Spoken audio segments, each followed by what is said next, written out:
নমস্কার বন্ধুরা, সংস্কৃত শিক্ষার ক্লাসে তোমাদের সকলকে স্বাগত।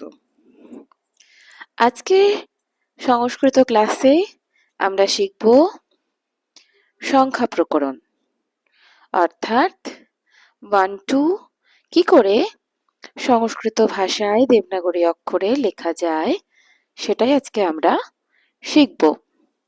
তোমরা দেখো, আমি একটা একটা করে লিখে দেখাবো এবং তোমরাও খাতা পেন নিয়ে সেগুলো লেখার চেষ্টা করবে। আমার সঙ্গে লেখার চেষ্টা করো। প্রথমেই আমরা লিখব 1। খুব সিম্পল। কিভাবে দেখো 1 লিখছি, প্রথমে এরকম গোল করে নিয়ে গিয়ে 2 এর মতো করে এইভাবে লিখব 1 বা 1। এরপরে লিখব 2, এই রকম করে 2 এর মতো করে নিয়ে গিয়ে পেটের কাছে গোল করে নামাবো হচ্ছে 2 বা 2।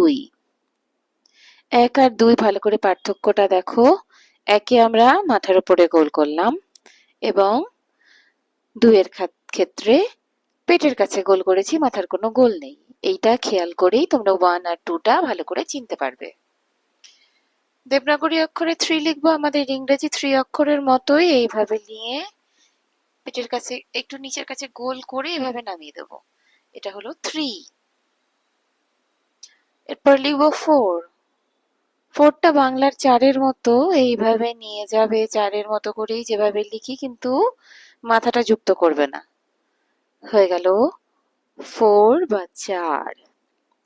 5টা সিম্পল দেখো, এইভাবে নিয়ে গিয়ে y এর মতো করে নিয়ে গিয়ে এই রকম করব হচ্ছে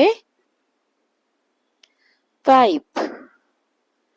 6 হচ্ছে 3 এর উল্টো, এই এই একেবারে উল্টো করে 3 লিখে দিলেই হয়ে যাবে 6। 7 খুব সিম্পল, আমাদের বাংলার 3 লিখে দিলেই হয়ে যায় 7। এরপরে লিখবো আমরা 8। ভালো করে দেখো 8 কি করে লিখতে হয়। এইভাবে ব্যাকা করে একটা দাগ নিয়ে গিয়ে এইরকম করে আংটার মতো করে ছেড়ে দিলেই এটা হয়ে গেল 8। 9 অনেকটা বাংলার খন্দেক্তর মতো, এই রকম, এই হচ্ছে 9। এবং 10, 10 আবার সেই আমরা 2 এর মতো করে লিখবো 1 আর তার পাশে 0। এই হয়ে গেল আমাদের 1-2 দেবনাগরী অক্ষরে। ভালো করে এই দেখো, এটা 1, তাহলে 2, এটা 3, this is 4, 5, 6, 7, 8, 9 and 10। এই অক্ষরগুলো শিখলেই আমরা যে কোনো সংস্কৃত সংখ্যা দেবনাগরী অক্ষরে ট্রান্সলেট করতে পারবো। এটাকে অত্যন্ত 10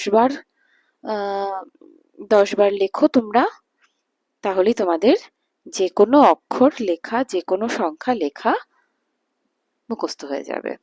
একেবারেই পারবে। আজকের মতো এইটুকুই। Thank you.